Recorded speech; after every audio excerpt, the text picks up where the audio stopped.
সালাম স্টিল ভোটের গাড়ি নির্বাচনী প্রচার প্রচারণার খবর জানাতে আমরা এই মুহূর্তে রয়েছি গাজীপুর ১ আসনে, কালিয়াকৈর ১ আসনে, যে আসনটিতে ভোটার সংখ্যা রয়েছে প্রায় ৭ লাখ।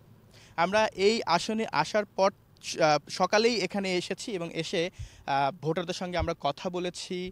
তাদের সঙ্গে কথা বলার পর যেটা আমরা জানতে পেরেছি, তারা আমাদেরকে বলছেন যে এবারের নির্বাচনে তারা এই আসন থেকে এমন একজন প্রার্থীকে চাইছেন যিনি হচ্ছে এই আসনের উন্নয়নে কাজ করবেন, এখান থেকে চাঁদাবাজি, সন্ত্রাসী, মাদক এসব বিষয় দূর করবেন।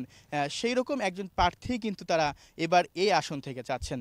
এবং এই আসন থেকে জামাতের পক্ষ থেকে অংশ নিচ্ছেন শাহ আলম বকশী।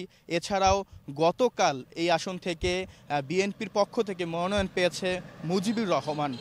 তিনি এই আসন থেকে এবার নির্বাচন করার কথা রয়েছে। এছাড়াও এনসিপি সহ আরও বিভিন্ন দলের প্রার্থীরাও কিন্তু এখান থেকে নির্বাচনে অংশ নেবেন।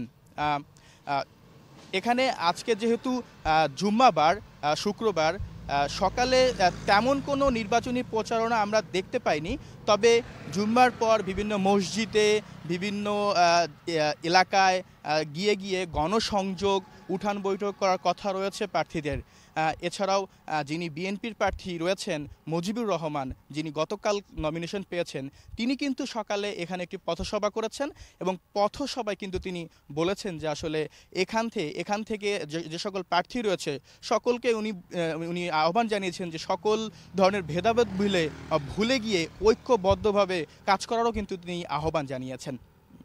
এই ছিল গাজীপুর কালিয়াকৈর ১ আসন থেকে সালাম স্টিল ভোটের গাড়ির নির্বাচনী প্রচারণার সর্বশেষ খবর।